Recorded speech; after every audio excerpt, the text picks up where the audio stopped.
Eis aí uma questão e um tema que perpassa, né, todo o universo do mundo organizacional. Na pequena empresa, na grande, no conjunto da sociedade. E aí vem uma questão logo, que eu quero logo responder para vocês, para que a gente já elimine a perspectiva do que é isso. A pergunta do livro, né? As organizações são morais? Nós vamos tratar aqui hoje de 2 capítulos desse livro. Né? Estudando com o autor, é o que nós estamos fazendo aqui hoje, né? 2 capítulos. Primeiro e o segundo capítulo apenas. O livro é constituído por 9 capítulos. Portanto, 7 não serão tratados. Mas, em verdade, esses 2 são as bases, os alicerces fundamentais para a compreensão de todo o conjunto desses 9 textos, que vão justificando e aprofundando as reflexões que constam do primeiro capítulo. A ponto dessa pergunta, e eu vou antecipar o que eu respondo no final, no próprio livro. As organizações são morais? Não. Eu digo, as organizações não são morais. Bem, elas não são morais, mas também não são imorais. As organizações são amorais. Em verdade, as organizações, a moral habita um reino. As organizações habitam outro reino, o reino econômico. Então são dimensões e ordens distintas, que essa é uma confusão clássica que acontece no cotidiano, na vida de hoje aconteceu ontem. Essa confusão de ordem gera uma bela interação equivocada em diferentes circunstâncias. Qual é o valor moral do preço de um barril de petróleo? Qual é o valor moral de uma saca de café? E a tal ponto que aquele valor, quando numa bolsa de commodities, em qualquer lugar desenvolvido no mundo, quando cai alguns centavos lá, aquilo não gera milhares de desemprego nos países produtores. Qual é aquele valor moral que nós devemos definir, né? Colocar para um barril de petróleo, para uma saca de café, para uma tonelada de soja, para uma saca de cacau? Qual é esse valor moral? A gente vai verificar que, efetivamente, né, a lógica da economia, assim como é a lógica da ciência, né, ela é permanentemente de expansão. Se a gente puder cobrar $500 o barril de petróleo, a gente vai cobrar. Se a gente pudesse cobrar $600, vai cobrar. Já esteve 100, hoje está em 60, em torno de $60 o barril de petróleo, mas não é por uma questão moral. Como é que fixa? Quer dizer, nenhuma ordem é capaz de limitar a si própria. Vamos lá. Como as organizações não são morais, nem são imorais, portanto, não perpassa pelo mundo pela organização em si, como pessoa jurídica, como instituição, não perpassa a questão moral, nós não podemos falar, como se fala muito hoje, em moral da empresa. O que nós devemos falar é moral na empresa. Desculpe, isso pode parecer sutil, mas é nas sutilezas e nos detalhes que se encontram as grandes diferenças. Isso quer dizer o seguinte: a moral na empresa ela deve ser constituída pelas pessoas que nela habitam, pelos seus dirigentes, pelos seus empregados, colaboradores, o nome que vocês quiserem chamar, servidores, pelos seres humanos que nela interagem. Esses precisam ter moral na empresa, mas não a empresa a gente achar que ela em si esse valor moral. Qual é a ciência? É moral ou é imoral? A ciência não é moral nem imoral, ela é amoral. Essa é o que, veja bem, quem é que regula e define se você deve fazer ou não a eutanásia, ou o aborto, ou por exemplo, a manipulação genética para interromper determinados processos criativos, enfim, toda essa discussão, a ciência ela não vai se autoimpor limites. Há que haver externo a ela a imposição desses limites, porque não peça a ciência para se autocontrolar por si mesma, porque ela não vai se autocontrolar. Não peça a economia para se autocontrolar, porque ela não vai se autocontrolar. Quais são os limites biológicos da biologia? Não há. Há naquilo em que até hoje a ciência biológica chegou a alcançar. Externo a elas é que deve ter, nós vamos ver isso aqui adiante, para a gente chegar no mundo da organização, vou dar um pouco de volta, né? Para a gente chegar no mundo da organização, para ver as confusões que esse processo nós estamos trazendo. A gente não estará negando, portanto, a responsabilidade social, pelo contrário, a empresa cidadã, a ética empresarial, não. Nós estamos valorizando essas ferramentas e esses instrumentos. Mas nós queremos é tirar um pouco e fazer, melhor dizendo, um contraponto, gerar algumas contradições, de tal maneira, se alguns de vocês aqui, ou que nos veem pela televisão, pensar que é preciso refletir um pouco melhor sobre esse tema, que abarca o cotidiano das nossas vidas no mundo do trabalho, já vai valer a pena. Porque hoje nós temos uma verdade hegemônica. Não quer dizer que seja verdade única, mas é preciso desmistificar um pouco verdades que são estabelecidas como intocáveis. Na política, na sociologia, na antropologia, mas também no mundo da organização. A gente vai devagarinho. Se não ficar claro, a gente volta, mas não é complicado. É tão simples que dói. Vamos lá. Quando os progressos da psicologia social revelaram que o mundo das percepções é fonte e limite para o comportamento humano, surgiram infindáveis implicações para a maneira como eu me comporto. Se eu quero mudar comportamento, eu tenho que mudar as percepções.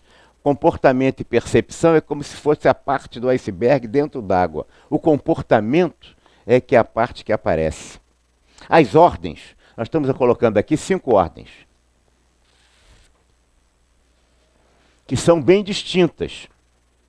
Ordem econômica ou técnico-científica, a ordem jurídica, política ou institucional legal, a ordem moral, a ordem ética e a ordem espiritual.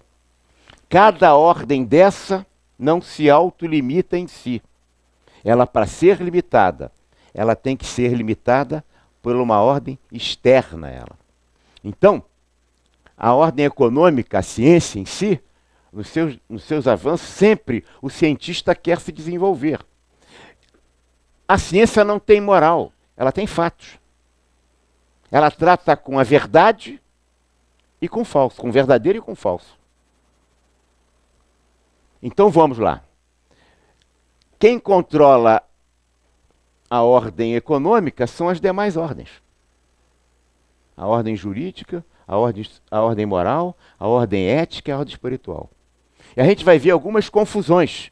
Vou dar um exemplo que eu vou tratar mais adiante com mais calmo. Marx quis moralizar a economia, quando ele estabeleceu a utopia de uma sociedade economicamente e sistema político tão adequado, tão igual, tão justa, tão generosa, né, que ele colocava um valor moral do bem presidindo as relações da vida. Não importa se a gente goste ou não goste dessa utopia, se a gente é favorável ou não é favorável à utopia que tantas mudanças gerou a partir do século XVIII, XIX, com as ideias marxistas ao longo do século XX e já nesse começo de século agora. A verdade é que Marx, ao querer moralizar a economia na utopia marxista, a gente viu o que deu. A luta fratricida, o desentendimento entre os homens, as mortes ou não, a gente pode ficar contra ou a favor em função da nossa opção moral. Mas os fatos são incontestáveis. Vamos ver isso aqui, por que essas coisas acontecem. Ao querer colocar a moral, né, no lugar do econômico, do jurídico. Então é externo que fiscaliza. Eu sei que isso ainda não está claro, mas vai ficar. Eu pretendo.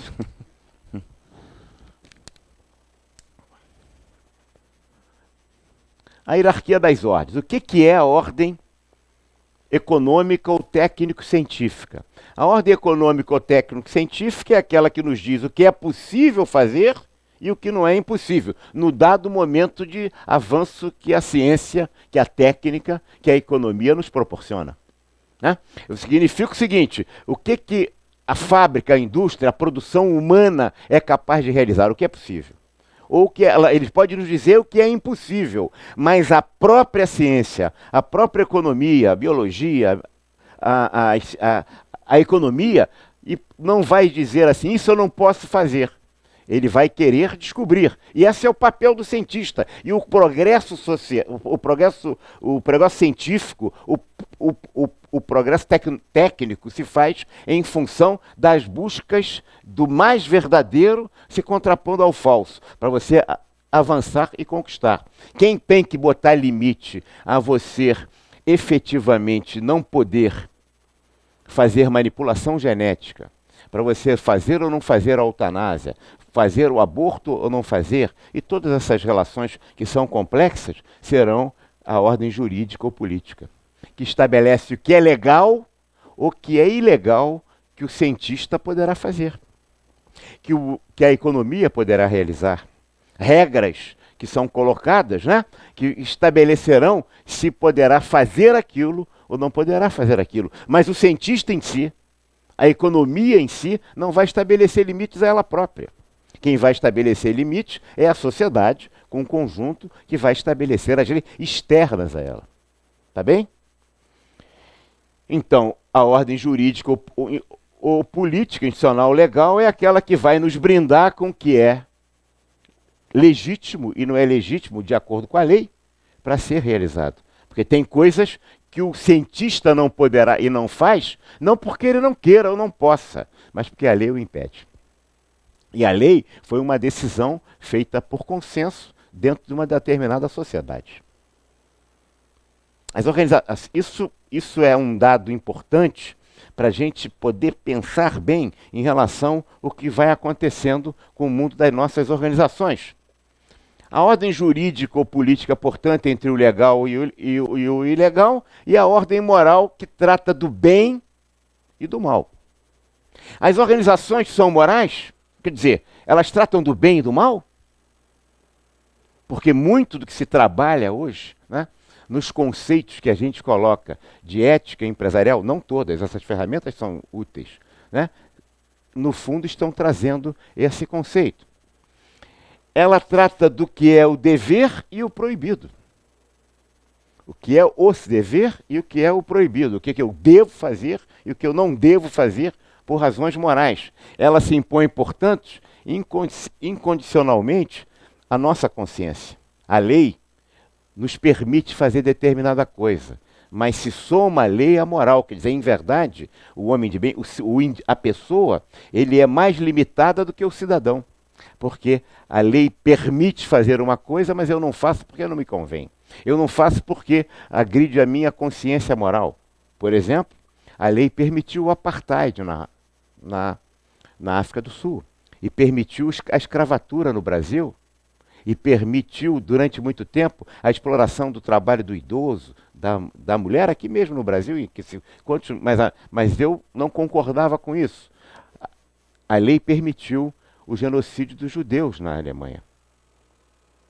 A lei não pode tudo, mas a consciência nossa, moral, nos impede de fazer ou deixar de fazer determinadas coisas, mesmo que a lei nos possibilite. Isso vai valer para cada um individualmente. Né? Pela oposição, portanto, a ordem moral nos coloca a oposição entre o dever fazer e o não dever fazer. Né? A escolha individual absolutamente de foro íntimo.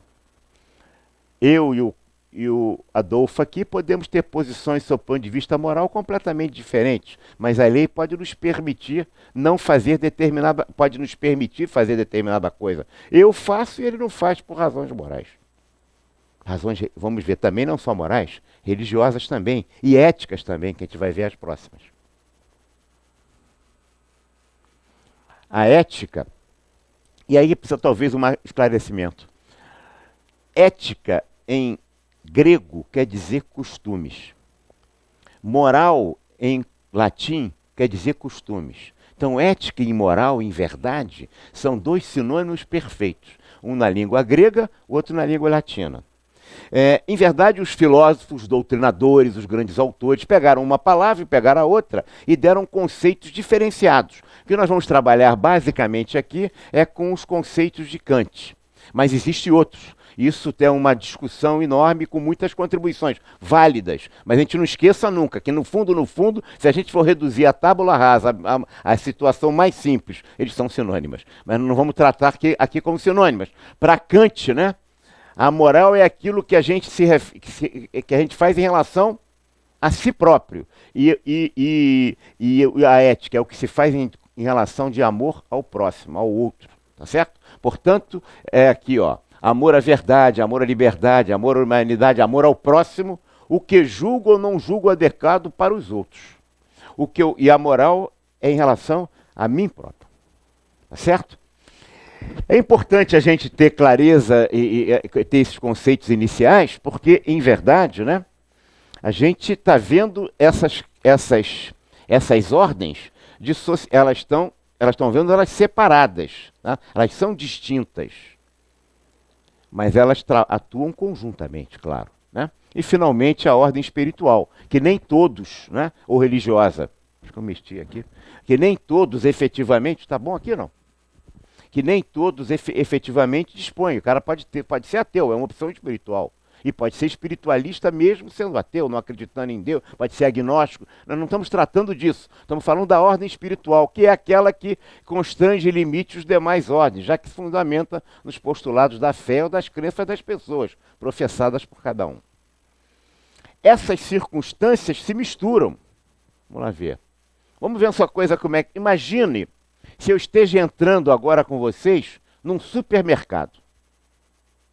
Eu vou estar disposto nas prateleiras, nas gôndolas do supermercado, de cara à ordem econômica ou técnico-científica. Os produtos que ali estão são aqueles em que o nível de capacidade humana de realizar produtos nos ofereceu ali. Então, estamos expostos à primeira ordem. Né? Mas, ao mesmo tempo, muitos produtos não estão ali porque a lei não permitiu, porque a lei proibiu a sua produção, porque a lei não permite, né, que aquele produto esteja exposto. Se pudesse vender, o dono do supermercado certamente o poderia. Mas como é ilegal, nós estamos aí de novo, claramente diante da segunda ordem, que sem querer nos coloca e nos limita. Há produtos que não estão ali porque a lei não deixa. Por outro lado, eu poderia pegar um produtozinho daquele e botar na minha sacola e sem querer perceber ou comer um produto, não pagar, não é isso? Mas a nossa consciência aqui nem permite a gente considerar isso. Né? A gente não é um shoplifter, né? Um ladrão de loja. Sabe? A nossa consciência, a gente já está entrando na terceira ordem, que é a ordem moral. A ordem moral também atua na nossa opção e escolha do produto que eu vou pegando nas gôndolas ou nas prateleiras. E eu não estou nem me dando consciência disso. Essas ordens influenciam o nosso comportamento. Mas, por outro lado, eu vou entrar na quarta ordem, a ordem ética, em relação ao próximo, em relação ao outro. Eu acredito que é preciso fazer a preservação do meio ambiente. Que empresas que não têm o selo verde, eu não devo contribuir para a compra desses produtos. Que as empresas que exploram, né, os idosos ou as crianças, eu não vou comprar nessas empresas. Aquela empresa lá que eu soube, que lá na Ásia produzia aquele tênis explorando criança, eu não compro essa marca mais, eu vou comprar outra. Não é assim? Então, a minha decisão de compra, ela não está só relacionada à ordem técnico-científica e econômica, à ordem legal, à ordem moral, está também em relação à ordem ética. Mas não basta isso. Eu sou adepto de uma determinada fé. Imagine, se eu sou judeu, eu vou comprar produtos de natureza kasher, que são de acordo com a lógica, né, que o meu credo, que a minha crença decide. Se eu sou islâmico, enfim, cada um vai ter, também isso vai processar e competirá o empresário, verificar se compete ou não, oferecer aquele produto. Agora mesmo na questão desse episódio dantesco do Charlie Hebdo, né? Charles Hebdo, né? Hebdo, Charlie Hebdo. Aquele segundo assassinato no supermercado era claramente um supermercado especializado em venda de produtos que seriam vinculados ao atendimento da crença judaica, né? As pessoas que estavam ali compravam aquilo porque aquilo estava de acordo com a crença. A crença também determina.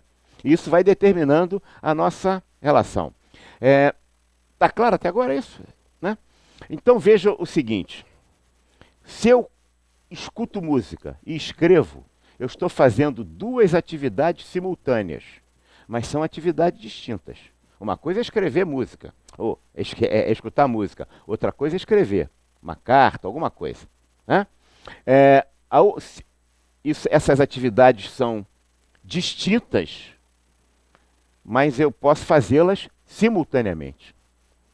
Se eu corro lá na corrida do administrador no dia 17 de maio, lá no aterro, para correr eu tenho que respirar, e respirar forte. Essas atividades são indissociáveis, mas são distintas. Tá certo? Uma coisa é correr, outra coisa é respirar. É claro que eu não posso correr sem respirar. Aqui também é a mesma circunstância. Nós utilizamos todas essas 5 ordens sem nos dar conta, né? Ou escrevendo e ouvindo a música, ou correndo e respirando. Ordens indissociáveis, mas distintas, que vão marcando as nossas decisões e os nossos comportamentos. A complexidade, que vou voltar aqui, ó. A complexidade que se dá às vezes, e aí a gente já vai entrar numa questão política que reflete no mundo, é que eu disse que a ordem superior controla a inferior. E as outras ordens externas é que controlam uma determinada ordem. É sempre assim. Mas acontece que quando a gente começa a misturar as ordens, a gente começa a caminhar para o politicamente correto. E o politicamente correto é a gente erigir, por exemplo, dá um exemplo, uma determinada ordem, a ordem moral. E dizer que a ordem moral é que deve determinar a ordem jurídica e a ordem econômica. Vou dar um exemplo. Trotsky escreveu um livro, dizia o seguinte, A Nossa Moral e a Deles. Um livro clássico, o Trotsky, que marcava muito bem como é que se fazia. Ele dizia lá, a moral do partido justifica todos os comportamentos que a gente tem. Já viram isso aqui no Brasil, bom? Nesse momento? Essa é a lógica que sustenta a moral que tenho, né? Isso tem um conceito dos 2 maiores intelectuais do movimento comunista, que teve reflexões fortes em relação ao mundo da Revolução Russa, que foi Lenin e Trotsky, né? Marx é o grande doutrinador original, mas a operacionalização da Revolução Comunista foi feita por Marx, por Lenin e por Trotsky. Ele dizia, a nossa moral, e Lenin diz outra coisa, a nossa moral é aquela em que justifica a construção de um sistema e de uma economia que formalize a sociedade comunista. Então, para você fazer isso, você subordina o juízo econômico, o juízo político, aqui no caso mais sério, ao juízo moral, que você tem e que você impõe como verdade para os demais. Isso é grave, porque vou dar um outro exemplo. Quando eu quero, por exemplo, por distorções do politicamente correto, quem já não ouviu falar que o desemprego é uma questão de vontade política? A gente não ouve toda hora isso? O combate ao câncer é uma questão de vontade política. O combate ao AIDS é uma questão de vontade política. Sim, eu não sou idiota, eu entendo que quando uma pessoa diz isso, ela está dizendo que mais políticas públicas, portanto mais recursos, mais orientação para o investimento, nesse tipo de ação, vai determinar, né, a cura do AIDS ou do mal de Alzheimer, ou em verdade melhorar as agruras do desemprego. Mas a gente achar que a questão do desemprego, por exemplo, e todos os demais, é só uma questão de natureza política, de vontade política, é um equívoco. A gente vê presidentes, né, assumirem o governo, políticos importantes, sentarem na cadeira e dizendo que aquele é um problema de vontade política. Vou dar um exemplo aqui de um presidente célebre que ficou 14 anos como presidente da França, Mitterrand. O desemprego era uma questão de vontade política. Será que quando ele senta na cadeira ele esquece que era vontade política? Não. Certamente não esquece. Não é possível que ele esqueceu aquela promessa. Não esqueceu. É porque o desemprego não é só uma questão de vontade política, é uma questão econômica. E se a gente tratar isso meramente como uma questão política, a gente está subordinando a ação econômica, a realidade econômica, a um juízo político.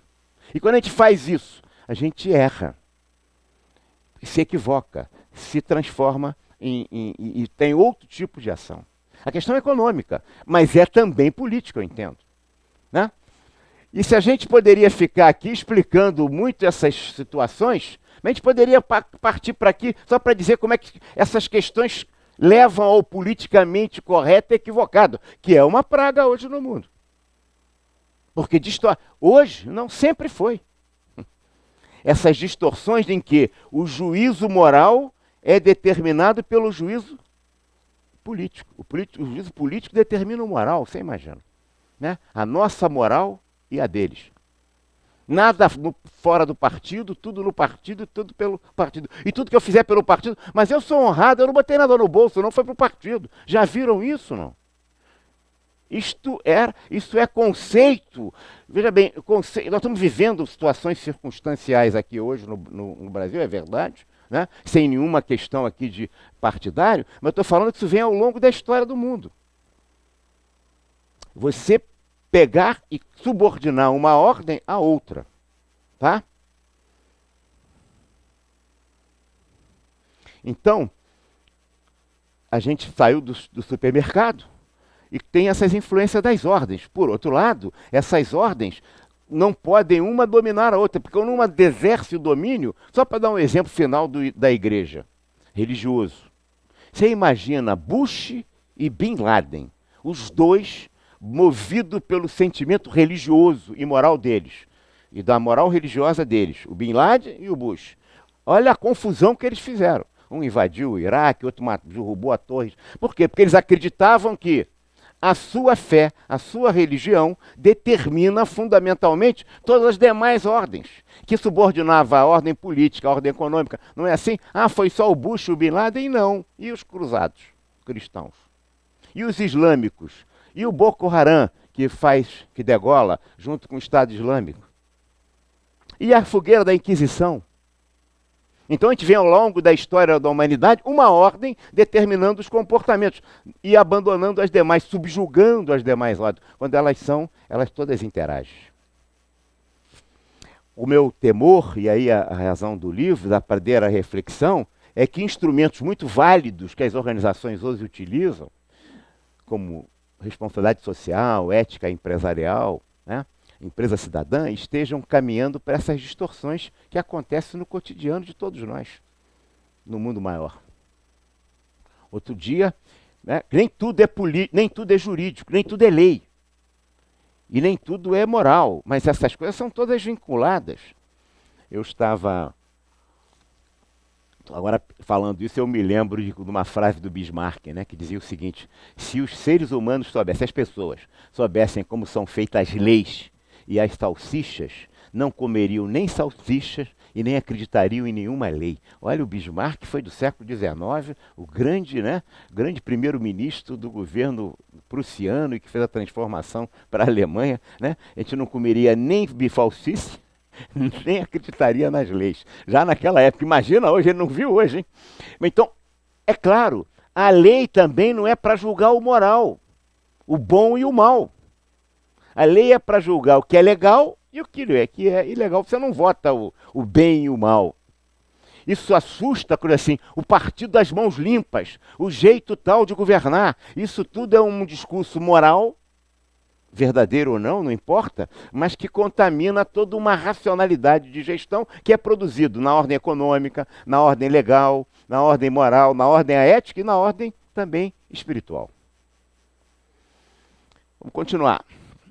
Eis aí,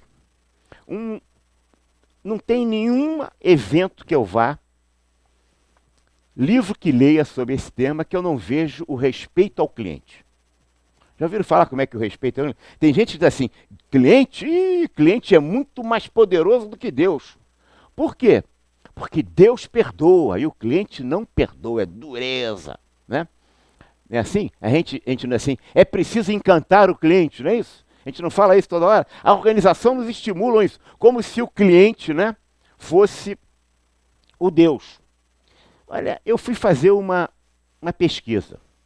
Fui no livro, na Bíblia, procurar o tal do respeito ao cliente. Se esse cliente é tão importante, que está virando até um verdadeiro valor moral, né, da empresa, eu fui ver se estava na Bíblia, não achei. Aí fui na Torá, também não estava. Pode olhar que não está.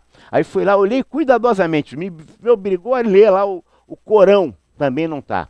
Aí fui nos filósofos clássicos, também não estão. Nenhum conceitos de respeito ao cliente, não tem.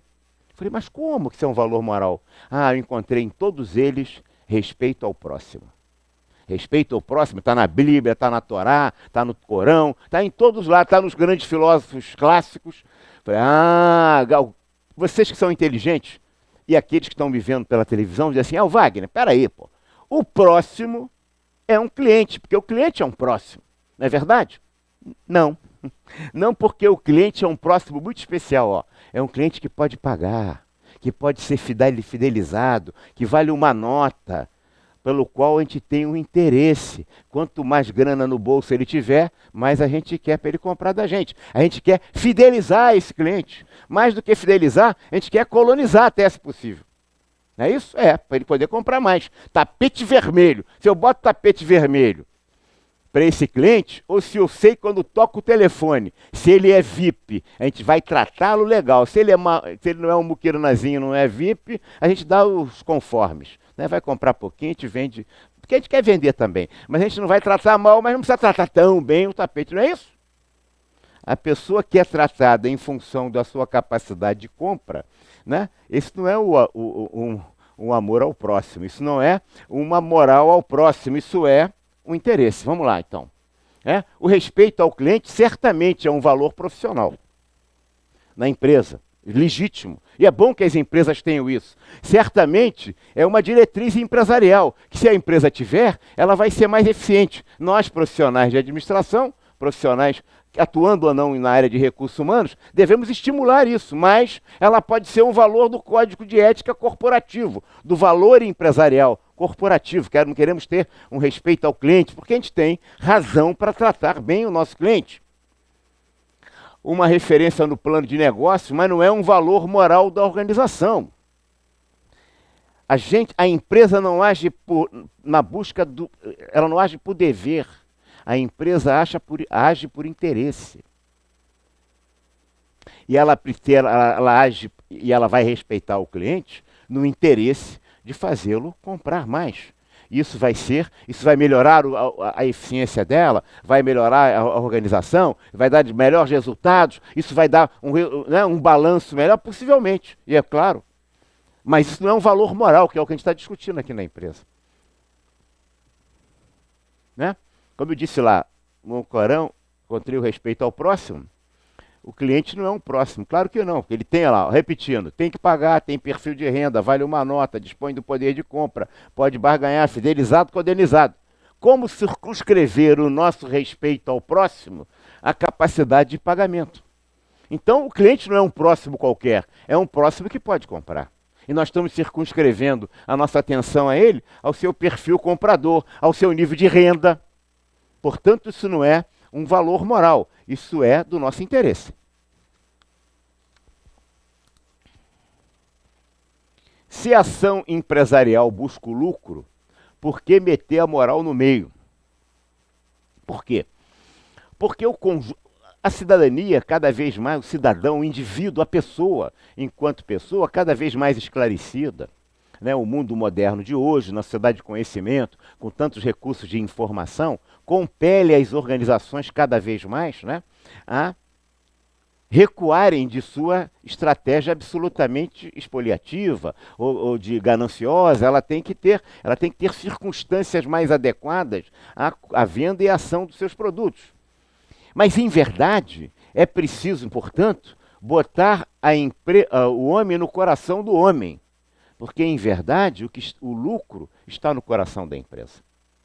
E é natural que seja. E vamos desmistificar aqui a palavra lucro, né? Quando a gente fala em lucro, fica assim, tem pessoas que torcem o nariz. Ora, toda organização tem que ter lucro. Até a organização pia, quer dizer, não lucrativa, de benemerência, ela precisa ter resultado. Se ela não tiver resultado, ela quebra. O que o empresário vai fazer, o acionista vai fazer com o lucro, é problema dele. Se ele vai fazer ação de benemerência ou se vai botar dinheiro no bolso para comprar um Rolls Royce, o que ele vai fazer vai variar de empresa para empresa, mas variar às vezes dentro de uma mesma empresa, varia entre os seus membros. Acionistas distintos de uma mesma empresa podem ter conceitos absolutamente distintos do como deve ser usado esse lucro. Portanto, a finalidade da empresa é a obtenção do lucro. Para quê? Para atender o objetivo dos seus acionistas. Então, quando a gente vai a respeito ao cliente, a gente não pode esquecer que o mistério da fé, né, colocava assim, o Pai, o Filho e o Espírito Santo numa só pessoa. Esse é o mistério da fé, né? As organizações estão repetindo isso. Só que não é verdade. O acionista, o empregado e o cliente não são todos uma mesma pessoa, são pessoas absolutamente distintas, cujo principal personagem, a qual se destina a lógica da organização, no mundo da sociedade de mercado em que vivemos, e não da utopia marxista, que queria colocar a moral no sistema econômico. Se vai ser realizado, eu não acredito, porque aquilo foi uma utopia generosa, ideias brilhantes, trabalhos e contribuições importantíssimas de Marx, mas na prática essa realidade não se aconteceu, porque se acontecesse, estaríamos vivendo no paraíso.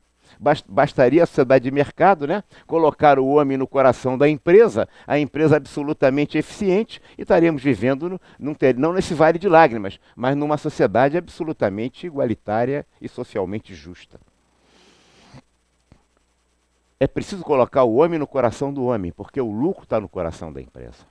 E isto faz parte de sua natureza. Não adianta a gente culpar o leão dele ser carnívoro. Isso faz parte da natureza do leão. Ele vive pela natureza da busca da caça para poder... E a organização também.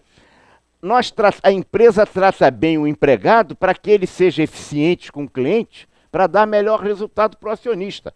Esta é a lógica hoje prevalecente na sociedade de mercado. É verdade que nós estamos reeditando nessas circunstâncias o direito divino da terra e o direito divino do capital. O direito divino da terra, por herança, a pessoa pela propriedade da terra e por herança tinha aristocracia que mandava no mundo. Isso foi extinto. E hoje nós temos o direito divino do capital. Se nós olharmos, né, quem domina as empresas mundialmente, os acionistas, a gente vai ver que os acionistas são basicamente aqueles que mandam na organização. É para o acionista que a empresa funciona. Essa é a lógica, poderia ser outra. Seria os resultados de produtividade da empresa, podia ser... O que a gente valoriza no balanço? Os resultados da empresa, se deu lucro ou não deu. Não é isso? Poderia ser uma outra lógica, e até pode vir a ser amanhã. Estou falando do que é hoje. Hoje, você não valoriza o resultado dos empregados. Não, você valoriza o dinheiro que o acionista ganhou. Se teve mais lucro, vai muito bem. O que a empresa tem é uma busca de um resultado, de um balanço azul. Né? E que quando o balanço não está tão azul, ela acaba com determinadas atividades. Muitas vezes demite empregados. É claro que você pode ter outros critérios de avaliação do resultado da empresa. Estamos falando do mundo de hoje. Do mundo da realidade de hoje, né? O respeito ao próximo não pode ser um valor moral e empresarial porque é contaminado pelo interesse restrito da empresa. O valor moral, para Kant, ele tem duas pedras angulares. O desinteresse e a universalidade. Vejam bem, se eu sei que uma pessoa me trata bem, né? Me trata bem, porque ela está de olho, soube que eu já estou velhinho, e que já tem uma herança legal para deixar para ela, ela não está me tratando bem porque por amor a mim, ela está me tratando bem por interesse. E isso não é moral, porque o que é moral é o desinteresse. Né? A empresa não trata o cliente por desinteresse, bem, ela trata o cliente por interesse. Portanto, isto não é um critério que não atende, né, a um postulado básico do que seja valor moral, porque se caracteriza no interesse. Além do mais, a universalidade. Né? Se a empresa A tem uma determinada ética, a empresa B tem outra, a empresa C tem outra, cada uma tem a sua ética e acha que a sua ética é melhor do que a outra. A A acha que é melhor que a C acha que é melhor do que a B, a A. Então, se cada uma tem a sua, nós não estamos universalizando esse valor, nós estamos falando a restrição ou uma ética particular. Ela não é, portanto, universal. Está claro, não? Então, o respeito ao próximo e o valor moral fundamentalmente se funda no desinteresse e na universalidade. Você imagina o seguinte, eu tenho uma estratégia A para seguir. E se eu seguir essa estratégia A, eu vou ter muito bons resultados empresariais e vou ser reconhecido como um cara legal. E tem a estratégia B para seguir. Se a estratégia B ela não vai me dar muito bons resultados e vai me rotular como um sujeito meio mau caráter. Qual é a estratégia que eu decido, a A ou a B? Claro que eu decido pela A, porque ela vai ter resultados positivos para mim, para a empresa, e ainda vai me granjear prestígio. Ora, nós estamos falando de um problema que não é problema, portanto, porque o que determinou ali? A questão moral ou o interesse econômico? Ou os dois? Ou os dois, se eles são convergentes, nós estamos misturando as coisas ao chamar aquilo de preocupação efetivamente moral, quando não é. Tá certo? Continuando. O valor moral, portanto, é um valor universal. Se ele não for universal, é a minha moral, é a sua, e a empresa, cada uma tem a sua. E aí não pode ser relativizado no interesse de uma ou outra organização. A ética empresarial só pode ser, por definição, específica. Claro, a ética para a empresa X, a ética da empresa Y, a ética empresarial, cada uma define a sua. É bom que ela tenha, sim, mas ela é diferente cada uma. Nós não estamos falando, portanto, né, de uma ética, cada um acha que a sua é melhor e que a sua é melhor do que as outras. É melhor para quem? É a ética do interesse particular. Melhor para a empresa, vai dizer melhor para o acionista, cujo resultado vai ser beneficiado. O empresário não constitui uma empresa para criar empregos. É claro que esse é um papel importante econômico e social da organização. Mas ela também, né, na primeira crise, quando ela pode, se fosse para criar emprego, ela nunca demitiria empregados no momento de crise. Nós estamos vendo aí o que está acontecendo de novo no Brasil. Não é? A moral, a falta de ser sempre universal, ela precisa ser universalizável. Não pode ser exclusiva de quem quer que seja. Portanto, você não pode privatizar a sua moral, a sua ética, no interesse da empresa. O que acontece com isso? A ética empresarial, portanto, é apenas um instrumento, uma bela ferramenta de gestão, que nós devemos apoiar, sim, mas a gente não deve se equivocar achando que esse instrumento de gestão é, né, a própria aplicação da ética, porque não é. É o equívoco que, politicamente correto, né, faz alguém como Bush ou Bin Laden, para falar dois opostos, pegar a sua religião e colocar como verdade. Que faz, né, um líder generoso, Stalin, por exemplo, que dizia o seguinte: a nossa finalidade é o homem. A gente está vendo aí, né, claramente, né, todo o discurso de Stalin era o humanismo. Esse discurso humanista levou, né, a pelo menos quase 30 milhões de russos mortos. E a gente vai para Hitler, a gente vai ver a mesma coisa, a gente vê agora Chaves a mesma coisa, a gente vê esquerda e direita, não importa. Né? independente da nossa opção política. São fatos que estão aí, e contra fatos é isso. A motivação generosa, mas a confusão do que seja moral com o sentido prático faz com que isso. As organizações não podem misturar uma ferramenta de gestão poderosa e importante, que significa um avanço no processo de gestão dela, como se ela tivesse fazendo uma ideologia de autojustificação, de formação de imagem. Isso tudo é importante, mas ela não pode ser misturada. Essa que é a preocupação que a gente está trazendo com esse trabalho para vocês. Essa é a reflexão. Né? A empresa cidadã, por exemplo, é a que põe os interesses da nação acima dos seus próprios interesses. Existe alguma empresa que faça isso, gente? O que é empresa cidadã, então? Quer dizer, por que a empresa demite empregados, ou quando a fábrica não está dando, uma determinada planta não está dando certo, ela acaba com aquela planta e transfere para outro lugar? Então, empresa cidadã é um slogan publicitário positivo, é uma formação de imagem positivo. A empresa consegue bons resultados, é possível que consiga. Mas daí a pensar, ela se auto-julgar que esteja se comportando como uma empresa cidadã, ninguém se exerce a cidadania sem exercer um papel político. Quando a gente se omite ou quando a gente participa em relação a isso. Mas a empresa, ela não está exercendo, ela está buscando o seu próprio interesse. É importante que ela tenha isso no seu código, na sua estratégia de negócios, como ética empresarial, como respeito ao cliente, mas ele não pode transformar isso numa ideologia de autojustificação, que é que muitas organizações caem, e que ela começa a funcionar aí com o politicamente correto. Nenhuma lei, imagine uma pessoa que cumpra todas as leis. O politicamente correto tem esse risco, né? Eu cumpro todas as leis, eu não avanço sinal de noite, eu paro em todos os sinais vermelhos, eu pago meus impostos, eu cumpro tudo. E eu quero assim, mas você não ajuda os pobres? Ele falou, mas para quê? Já faço tudo isso, você quer que eu ajude os pobres também? Que eu seja generoso com o outro?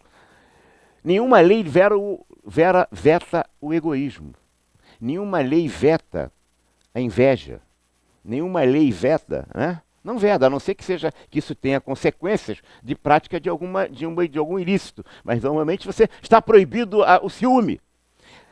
Isso significa que a gente pode cumprir todas as leis e ser perfeitamente um canalha legalmente correto.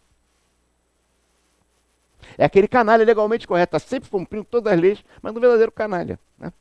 Absolutamente egoísta, voltado apenas para si, incapaz de se dar aos outros. Né?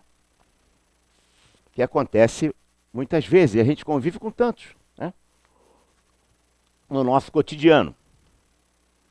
Empresa cidadã é aquela que respeita as leis do país? Bom, respeitar as leis do país é uma obrigação. Quem não respeita a lei devia ser preso por descumprimento de lei, mas né, isso é uma exigência mínima numa sociedade, né?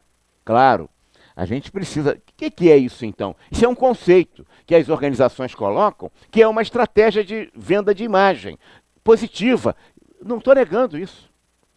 Mas é preciso que nós, profissionais de administração, usemos esses conceitos na sua devida proporção e no seu devido limite, para não fazer no mundo da empresa o que Marx fez com a economia, o que Trotsky fez com a política. A nossa moral e a moral deles. Olha que absurdo. Né? Na nossa moral, a moral do partido, a gente pode fazer tudo, porque tudo se justifica em função do Estado ou do partido.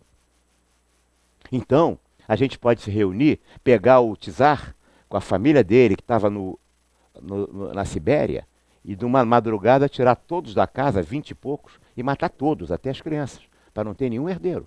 Porque aquilo ali era importante, porque a moral deve estar subordinada à política. Né? E aí, quando a gente subordina a política, a moral à política, ou quando a gente coloca a religião como uma decisor do que é econômico, do que é político, do que é moral, do que é ético, a gente não tem nenhum problema. A gente não tem dúvida. O camarada não é cristão, degola ele. Quase 400 cristãos por mês são assassinados no mundo hoje apenas por serem cristãos. É verdade que a gente, não muito tempo, eles aproveitam e também matam os homossexuais, né? As mulheres são apedrejadas porque tiveram o crime do adultério, imagina. Só nos países islâmicos? Não. A gente precisa lembrar que até 1968, portanto é antes de ontem, o negro não votava no Alabama, nos Estados Unidos, que é o país mais desenvolvido do mundo. E o homossexual era caso de prisão na Inglaterra. 1968. Nós não estamos falando de muito tempo, não. Muitos aqui já eram nascidos. É quando você coloca a sua moral, né, como, e subordina a política e a ética aos outros, né? A organização não pode utilizar esses conceitos com essas deformações, que acaba sendo o politicamente correto da época, como temos hoje. A empresa não está a serviço dos seus empregados ou de seus clientes, está a serviço dos seus acionistas. Isto é o que é hoje, eu não estou dizendo que deva ser, eu não estou expressando um juízo de valor, né? Um valor moral. Eu estou fazendo esse diagnóstico. Esse é o fato. Eu estava falando do direito divino do capital, o direito divino da terra. O acionista é hoje o principal personagem, como era antes a propriedade da terra, o principal personagem que dava a aristocracia. Nós estamos falando de uma sociedade que a gente quer democrática. Numa sociedade democrática, não pode ter essa aristocracia, a aristocracia do capital. Assim como a organização quer se transformar na aristocracia da virtude. Na aristocracia da virtude. Aqui, ó. Não peçamos à empresa para fazer o direito, para fazer às vezes do direito e da política, da ética e da moral, do amor e da espiritualidade. A empresa não vai fazer esse papel, não é o papel dela. Esse é o papel do cidadão e do indivíduo, né? Na construção de uma sociedade mais justa e democrática. A gente está delegando, assim como o governo delega cada vez mais funções de voluntariado, de prestação de serviço, a gente vai ver já já aqui para terminar isso, de combate a vulnerabilidades sociais. O governo transfere isso cada vez mais para a empresa, e é bom que muitas empresas falam muito bem disso. A consequência disso é o esvaziamento das igrejas, nessa função, dos clubes de serviços, que estão acabando. Estão em decadência no mundo inteiro. E aí quando você vê as ONGs fazendo isso, as ONGs muito sérias muitas vezes, mas outras ONGs não são nada de Madre Teresa de Calcutá, mas sim máquinas terríveis de calcular, essa que é a verdade, né? Quando a gente junta isso com a ação empresarial, a gente vê o esvaziamento de outras funções da sociedade, como o papel da igreja, como o papel dos clubes de serviços, como o papel das associações comunitárias e, finalmente, até como o papel da família. Mas estamos antecipando, vamos ver um pouco mais. Não contem, portanto, com o mercado para ser moral no lugar da sociedade. Quem tem que ser moral é o conjunto de indivíduos que integram a sociedade, não o mercado. O mercado não tem moral, mas também não é imoral, nem amoral. Ele é amoral. Ele vai querer ganhar mais mesmo, é isso mesmo. E se a gente não contiver fora do mercado leis,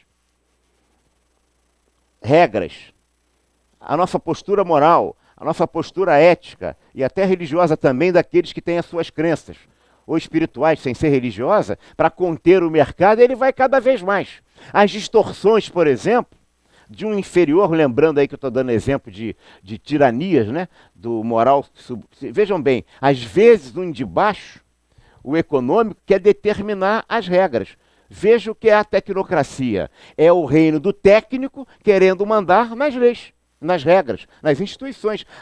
O tecnocrata é pior do que um demagogo, um político demagogo irresponsável. Porque o tecnocrata é um alienado com poder, que usa do seu conhecimento para mandar nas outros. E o mercado é o liberal, né? Para que Estado? Para que regra? Se o Estado cuida de tudo, é assim? As críticas ao neoliberalismo é proveniente disso, com razão. Porque você começa a adotar o mercado de uma competência e de um poder e de funções que não lhe compete. Na linha moral, na linha política, na linha ética e até na linha religiosa. Vamos continuar aqui, ó. A ética moderna é meritocrática e democrática. Um dos pilares da Revolução Francesa, a gente grita lá, liberdade, igualdade e fraternidade, né? São os três dísticos fortes da Revolução Francesa. Mas tem um fundamento que é muito grande, que é o regime do mérito, a meritocracia, que veio combater a aristocracia, o privilégio de grupos. Hoje, o que nós temos assistido, em particular aqui no Brasil, é o combate de movimento sindical, imagina, contra o sistema do mérito. A gente tem visto isso aí a todo lugar. Contra os critérios de meritocracia, dizendo que isso vai gerar, né, desproporções e tratamentos desiguais. Ora, né, isso até Marx, né, que dizia que é preciso tratar os desiguais desigualmente na proporção das suas desigualdades. Nada mais desigual do que tratar igualmente os desiguais.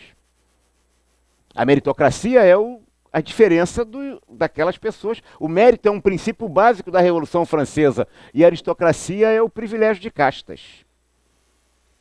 No caso de movimento de direita ou de esquerda, isso acaba aos partidários. Tá certo? À companheirada, aos companheiros, aos colegas. Opõe-se, portanto, às concepções restritivas de virtudes aristocrática que se pretende localizar na empresa. A empresa não é a aristocracia da virtude, mas ela tem um papel econômico, social, extremamente importante. Mas não é um papel moral, não é ético.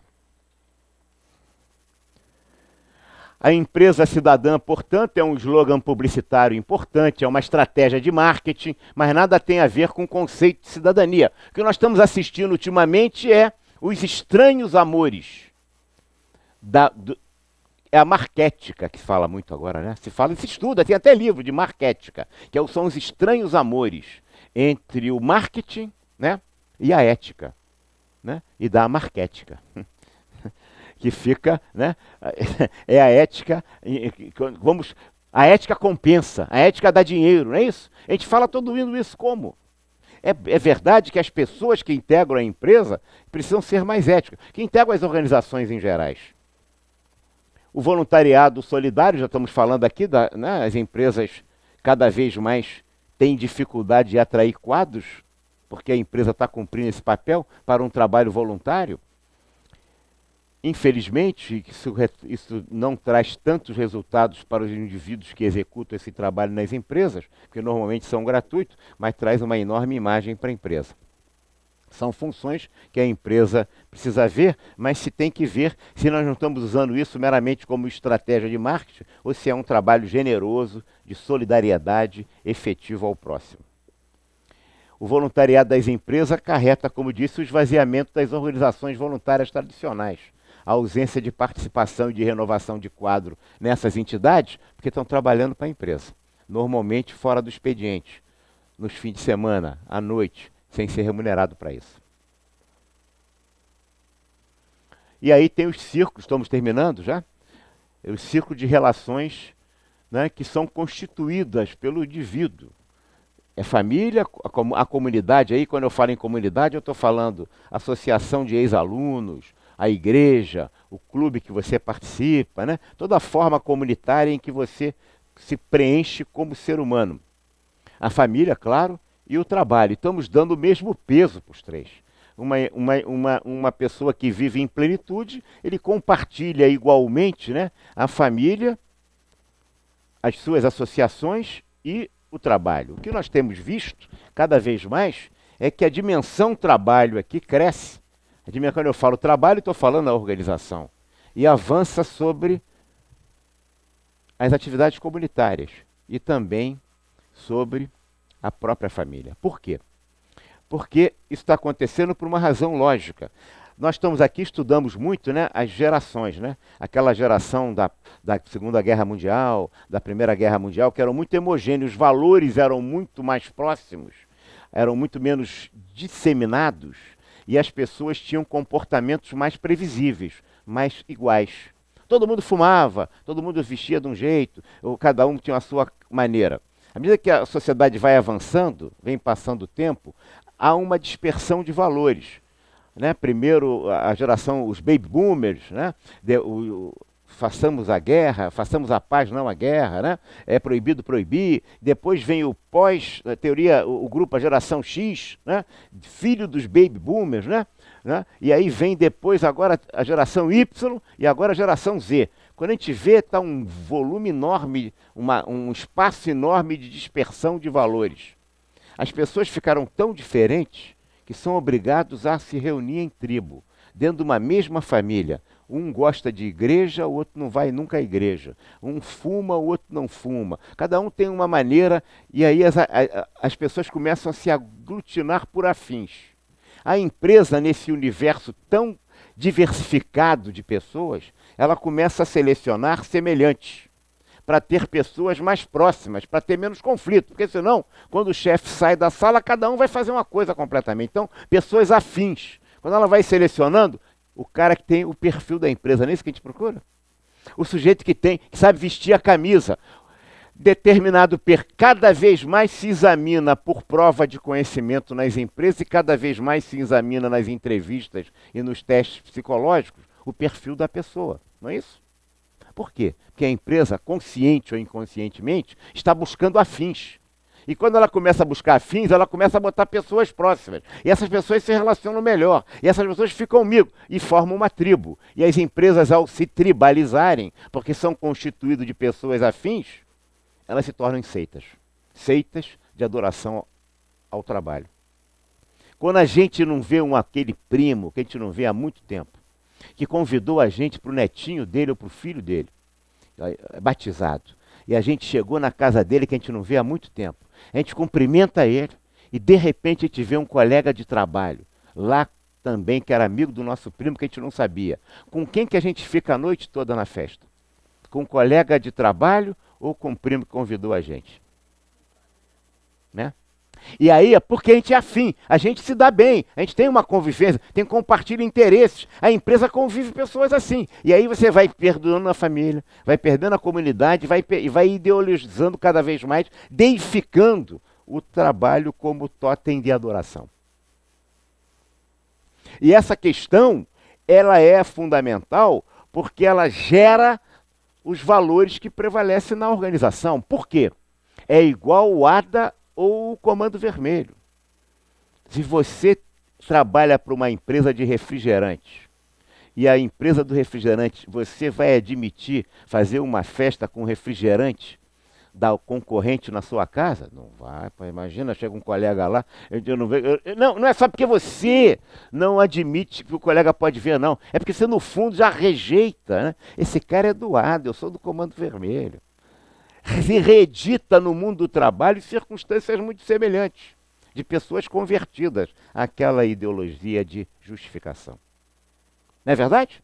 É. Infelizmente é. A gente começa a rejeitar e a gente começa a olhar como inimigo a empresa concorrente que faz o mesmo produto. Essas circunstâncias nos levam a fazer crescer muito, a avançar sobre a família e sobre a comunidade. A gente reclama, sexta-feira, hein? A quinta e sexta não tem trabalho, vai ser uma maravilha. Mas no sábado a gente já está pensando em voltar para o trabalho para conversar com os colegas que a gente não gosta, né? Até para brigar com aquele chato que a gente não gosta. Mas tem afinidades positivas e negativas, valências positivas ou negativas. Será que eu como empresário, como é que eu veria, né, um bom vendedor ou um vendedor bom?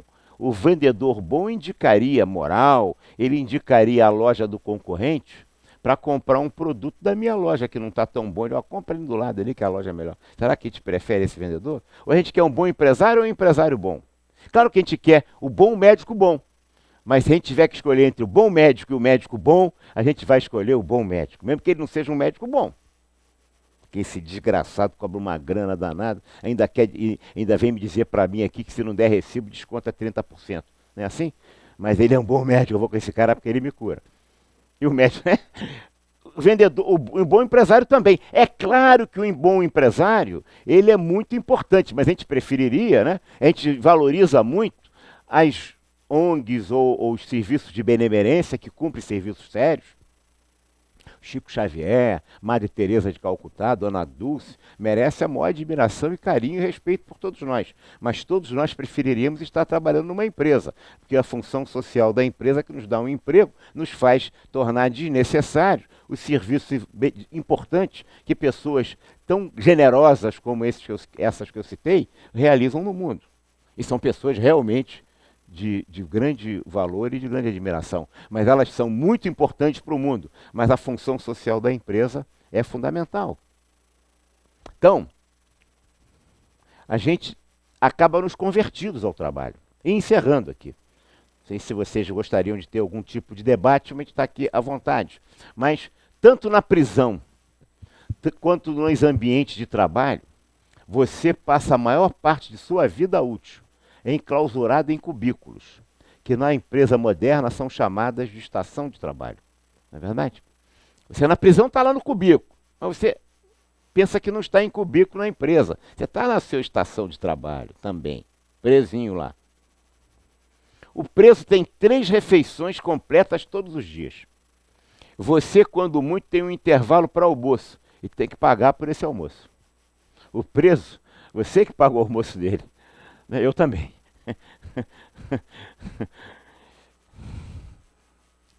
O preso pode receber liberdade condicional por bom comportamento. Você será recompensado pelo bom desempenho com uma carga maior de trabalho. Se a gente faz um bom trabalho, você arruma mais trabalho para ele, né? O cara que é muito ocupado é 1 sobre 1. Dá 1.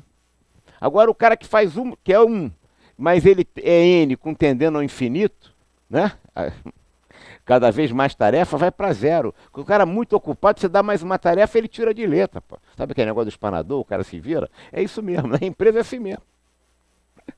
O cara se vira, vai espanando, vai fazendo tudo. A gente dá mais trabalho para quem vai bem e dá menos trabalho para quem não vai bem. Ah, mas e aí o preso não, ele vai embora. Nós não, temos mais trabalho ainda porque foi muito bom.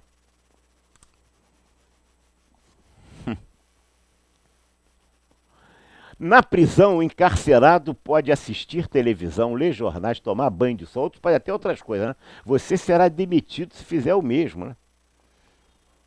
Não é isso, camarada? Não pode ler jornal, eu fico chocado. O cara fica furioso com o empregado, o funcionário que está lendo jornal. Tinha um presidente aqui que passava nos andares e dava esporro geral aqui no conselho. Está lendo jornal, está vendo negócio de futebol, o cara não pode nem ficar paquerando lá no... Né? Qual o problema? Desde que ele faça o trabalho dele também, né? Ou principalmente. O preso pode participar de programas internos de forma voluntária. Você, no trabalho, não escolhe o que faz e não pode se furtar de fazê-lo. Né? Aos presos é permitido receber parentes e amigos, às vezes até para visita íntima, né? Você na empresa tem dificuldades até para usar o telefone, para ligações particulares. E muitas vezes o seu correio eletrônico é censurado. Ou não é? É. Nós, quando estamos implantando esse sistema de autoatendimento, uma dificuldade que nós tivemos aqui, custamos a entender, é que das empresas reais, que é natural, a empresa bloqueia o acesso, né, aos sistemas abertos. Aí, quando entrava aqui no nosso sistema, estava bloqueado. O colega vinha e esculhambava a gente. Não está funcionando, a gente não entendia por que não está. É porque a gente não se deu conta, né? Por exemplo, que a Petrobras estava bloqueada, que a Fundação Getúlio Vargas estava bloqueada. A gente tinha que responder, telefonar para ele. Todos foram absolutamente, né, acessíveis e liberaram. Mas as organizações bloqueiam esses sistemas. Né? Censuram o telefone. A gente sabe, invadem a privacidade do outro. Né? Na prisão, todas as despesas são pagas pelos contribuintes, sem qualquer contraprestação por parte dos presos pelos serviços que lhes são assegurados. Você paga todas as despesas para ir trabalhar e ainda são deduzidos seu salário diferentes tributos para sustentar as despesas dos presos. É isso. É os convertidos e os presidiários. Os presos são algemados sempre que vão a algum lugar, como prestar depoimento na justiça. Está custando a entender aquele depoimento, né? Agora estão começando a usar, né? Mas ainda está muito devagarinho isso, né? Por distância, o cara tem que uma operação complexa de levar o cara algemado. Mas você não tem dúvida. Você No trabalho você estará sempre algemado pelas limitações impostas, pelas regras e interesses do que detém o poder na organização. Né? Você está sempre algemado. Às vezes, é algemado psicologicamente, metaforicamente, claro. E, finalmente, às famílias dos apenados é assegurada a concessão do auxílio reclusão, enquanto que as famílias da vítima têm que contribuir com seus tributos para que esse benefício seja concedido. Ainda desconta do seu salário para segurar, né? Dizem que até que é maior do que o salário mínimo, né? A família da vítima não tem nada, não. Bem, colegas, essa é a base que eu queria trazer para vocês aqui hoje, desse capítulo 1 e 2. Né? Aqueles que tiverem o livro, tiverem interesse de fazer a leitura, essa é um resumo básico desse contexto, mas tem os demais capítulos. Eu queria insistir nesse processo. Acho que a conotação e as relações com a política, não sei se foram claras para vocês, mas é preciso que a gente respeite as ordens no que elas são. As ordens elas não se auto-limitam a ser limitantes na sua ciência, ela não vai se limitar. A economia não vai se autolimitar. Quem tem que se limitar são as leis que contenham o mercado, que contém a economia, que contém as ciências, que contenham, o cientista vai sempre procurar aumentar essa base, ele está sempre procurando a verdade, o verdadeiro e o falso. Ele está buscando, mas você por fora, a sociedade tem que decidir se ela vai permitir fazer o aborto ou a eutanásia. Sim ou não, isso vai depender das convicções éticas, morais, religiosas de cada um. E é a lei que vai estabelecer. Mas a lei não é moral quando a gente coloca a moralidade na lei. A lei apenas permite que a gente faça o que é legal e o que é ilegal. Se a gente, quando bota a moral e quer fazer uma interpretação moral na lei, e os juízes muitas vezes fazem isso, ele coloca os seus valores morais ou religiosos na aplicação da lei. Vou dar um exemplo para vocês. A coisa de uns poucos anos atrás, a Escola de Samba Viradouros fez uma questão vinculada ao Cristo. E foi proibido aquele carro alegórico da Viradouro. No mesmo ano, na cidade de Recife, o prefeito resolveu distribuir no carnaval a pílula do dia seguinte para as mulheres, para não ter problema de contenção de gravidez, principalmente para menores, adolescentes e também mulheres adultas. Em as duas situações, né, a decisão do juiz era mais baseado nos valores morais dele, se devia ou não devia proibir o carro, se aquela questão deveria ou não deveria, do que a aplicação real, né, num Estado laico brasileiro. Né? Se devia ou não podia proibir. Tivemos o carro do Joãozinho 30, mais anos anteriores a mim, que foi também proibido na Escola de Samba Unidos do Beija-Flor, né? Unidos, né? É Unidos? Como é? Beija-Flor apenas. A Beija-Flor também teve o Joãozinho 30, um carro, né? Que ele queria desfilar e que não podia porque o Cristo estava vinculado à questão da miséria e tudo. Então, o julgamento moral do juiz não é permitido, ele é o intérprete e aplicador da lei. Quando ele começa a colocar a moral dele no julgamento, ele deforma, né? Porque cada um tem a sua moral e vai julgar de acordo com ela. E a sociedade estabelece regras em função disso. Na organização é a mesma coisa. Nós não estamos condenando ferramentas como empresa cidadã, ética empresarial, né? O respeito ao cliente, a responsabilidade social, não. Essas são avanços produzidos por uma conquista importante em que a sociedade cidadã, escandalizada com os comportamentos da empresa, começa a exigir que ela seja menos gananciosa, esteja mais cordial para atender na realidade circunstâncias do mundo. Em verdade, o que nós estamos assistindo é uma resposta capitalista ao problema da luta de classes, a que descrevia Marx. Resposta importante, porque o capitalismo e a sociedade de mercado é extremamente competente, tem sido desde que ela foi criada a partir da Revolução Industrial para cá, no sentido de é preciso mudar para que tudo continue exatamente como está. Muda, e aí que nós estamos estudantes de administração, profissionais de administração, estudantes aí no sentido de sermos profissionais vinculados à reflexão, ao estudo, né, e à ação da empresa.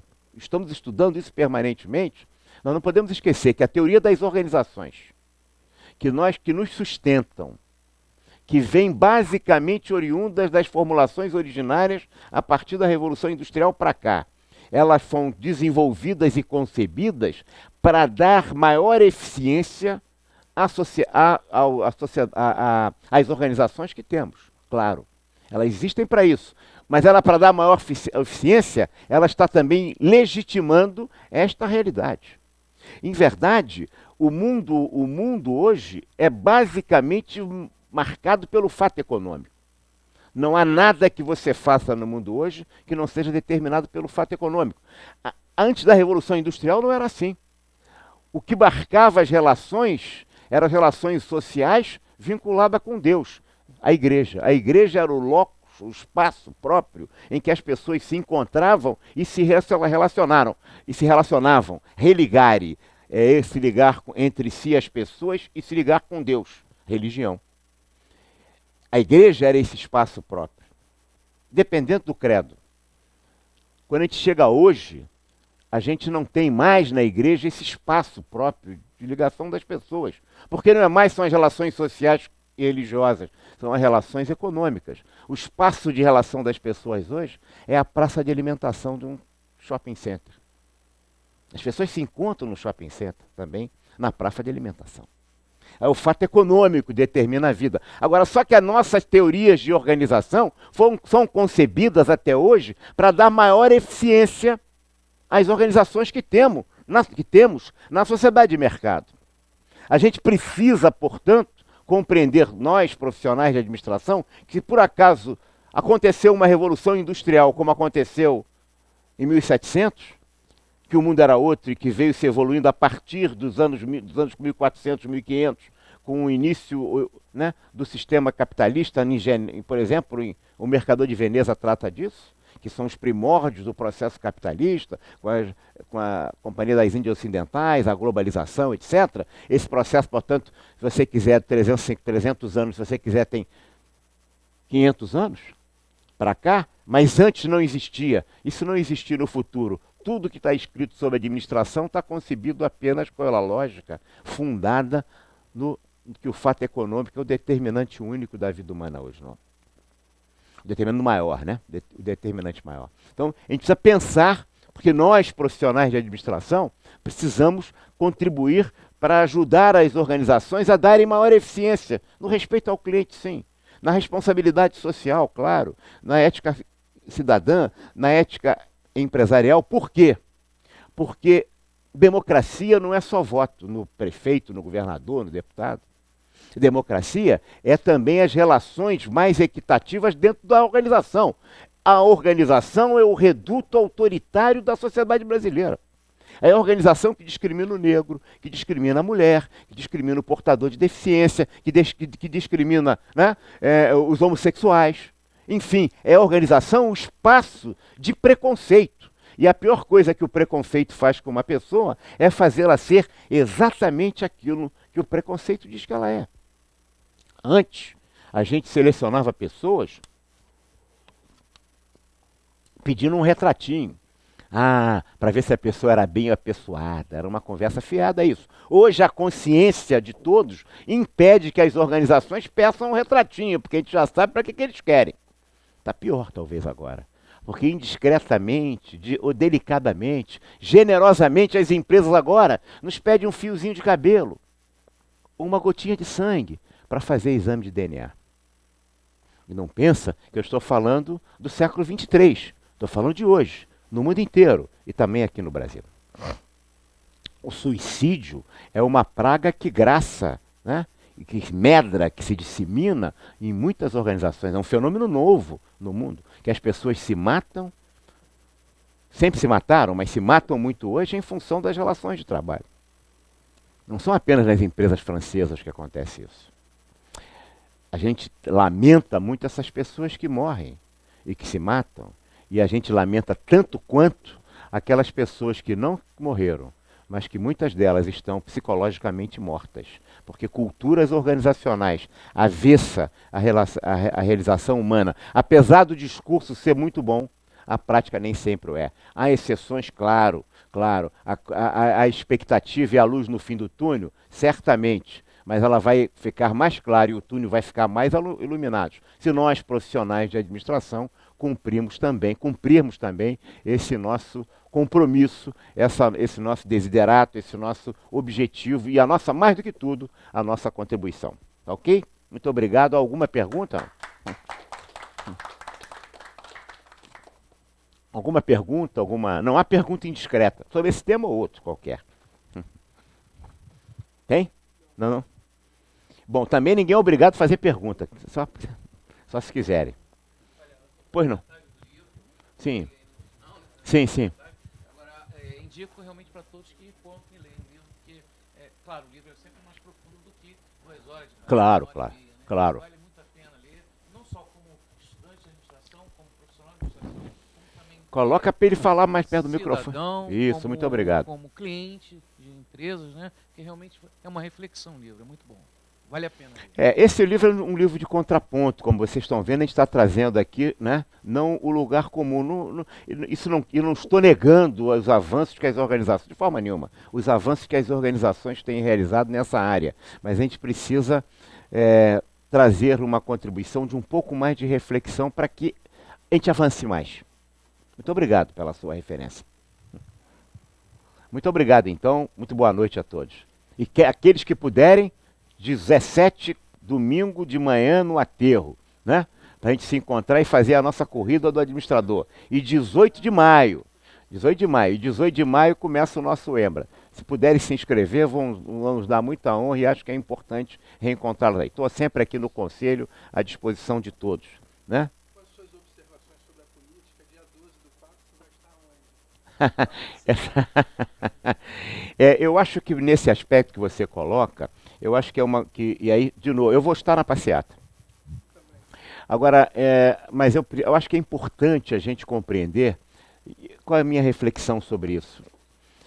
Pela primeira vez, no dia 15 de março, nós enterramos os escombros da ditadura. Por quê? Com o encerramento da ditadura militar, que houve, para o bem ou para o mal, mas o processo histórico brasileiro foi esse, todos os movimentos de rua, elas para serem bem-sucedidos, eles tinham que ter o aval da esquerda brasileira, nas suas mais diferenças. Ninguém ia para a rua sem o aval da esquerda, que era o contraponto da ditadura, como se a ditadura não tivesse terminado. Então a pessoa ia para a contraposição como se fosse, que era o contraponto, porque o movimento contra a ditadura uniu todo o arco de pensamento ideológico do Brasil e partidário, né? E todos que queriam as campanhas das diretas, o fim do regime militar, esse foi um processo histórico. Nos últimos 30 anos, ela acabou já há 30 anos, tem muito tempo, mais tempo ela acabou do que durou. Ela durou 21 anos, já acabou há 30. Então, todos os movimentos de rua eram contaminados por esse preconceito, que eram os escombros. Eu digo o seguinte, matar o monstro é muito difícil, mas remover os seus escombros é mais difícil ainda. Nós matamos o monstro da ditadura, porque reconquistamos a democracia, mas a gente não conseguiu, mas mantivemos os monstros do autoritarismo, de um regime não democrático. E aí, para poder ir às ruas, tinha que ser com o aval da esquerda. Nesse movimento, não sei o que vai acontecer, mas em verdade, esse movimento teve todo tipo ali, até eleitores da presidente Dilma. Hoje arrependidos, certamente, estou dizendo que a maioria. Agora, dizer que só tinha eleitores contra, não. Tinha gente de direita, de centro, gente que nunca participou de nada. Tinha todos gente. Isso significou um movimento descontaminado. Isso no sentido da consciência do cidadão brasileiro é um avanço. Independente do que vai acontecer, né? O processo, a participação política, ela é fundamental, importante, porque ela é democrática. Sem nenhuma conotação aí de ser contra ou a favor. Eu tenho uma posição clara em relação a isso, eu tenho posições críticas. Eu acho que a gestão brasileira pública tem piorado muito. Como administrador, não posso negar isso. Em todos os níveis, né? Em todos os níveis. Agora, porque por causa de erros. Então, nesse sentido que eu acho que tem que corrigir. mas efetivamente a gente deu um passo importante na construção do processo democrático. Não quer dizer que dia 12 vai ter muita gente, não vai ter gente, se vai ter isso, né? Mas eu estou dizendo é que, pela primeira vez, a gente teve um movimento descontaminado da esquerda. A esquerda patrulhava, era um patrulhamento político muito forte em relação às manifestações de rua no Brasil. Mesmo a de junho de 2013, elas eram patrulhadas. E isso começou-se a fazer o movimento mais legítimo, as primeiras encontros, logo os black blocs que não aconteceram de graça, aquilo foi movimento, né, político organizado, transformou aquele processo num movimento claramente utilizado por interesses de A ou B. Portanto, não foi alguma coisa legítima que brotasse do seio da sociedade. Um evento desse nunca... eu quero dizer que o cidadão que nunca participou de uma passeata e que não está pensando no partido A ou no partido B, mas que não está gostando do que está aí, foi para a rua. E isso foi livre, isso foi positivo. Independente, né? E que a gente consiga sempre resolver as coisas pelo voto. Eu vejo agora o povo fazendo a política, né? Não seria o povo fazendo política, não seria nem contra esquerda nem direita, mas seria o povo querendo encontrar o melhor caminho. Então eu entendi dessa forma. Veja, o que precisa se assumir no Brasil aqui é que a esquerda não é necessariamente boa e a direita não é necessariamente má. Que isso não é questão de direito, de bom ou de mal. Bom e mal é moral. Né? Quer dizer, quando a gente coloca o discurso que a esquerda é boa e a direita é má, a gente está colocando o mesmo discurso do moral se subordinar à política. Né? O jeito petista de governar era um jeito moral, limpo. Isso é um equívoco. Não é isso que a gente... Quer dizer, a política é a maneira em que a sociedade, no seu consenso, encontra para poder fazer o caminho. E colocando o desejo da maioria, ouvindo a minoria, os caminhos que ela quer seguir. Sem conotação de moral. Moral é sua, pessoal. A ética é a relação que você tem em relação aos outros e assim subsequentemente. Acho que nesse sentido a gente deu um passo importante, né, nesse movimento. Não sei o que vai dar isso, ninguém conhece nem o futuro, mas acho que foi um momento histórico, uma descontinuidade nos últimos 30 anos. Nisto, indiscutivelmente. Quer dizer, porque a gente rompeu com o patrulhamento ideológico. Aqui no Brasil ninguém se assume como direita, por que não? Uma coisa é extrema-direita, ou extrema esquerda, mas a pessoa ser de esquerda, ser do centro e ser de direita é absolutamente legítimo. Não é ilegítimo a pessoa ser. Aqui não, ninguém se assume de direita, né? Por quê? Isso não é assim nos países europeus, isso não é assim no resto do mundo. Né? E aqui, também quando a gente lê os líderes políticos europeus, a gente os lê como se fossem brasileiros. Né? Aí se coloca, por exemplo, alguns líderes franceses que são de direita, ou que são de centro, como se fosse de extrema-direita. Não são. Agora, tem extrema-direita lá também, por exemplo, o caso da Marine Le Pen, né, que já não é tão de direita como o pai dela é mais radical. Enfim, eu acho que a gente tem que recuperar o conceito de esquerda, direita e centro. Né, e a sociedade precisa dos três. Muito obrigado, então. Muito obrigado. Muito obrigado.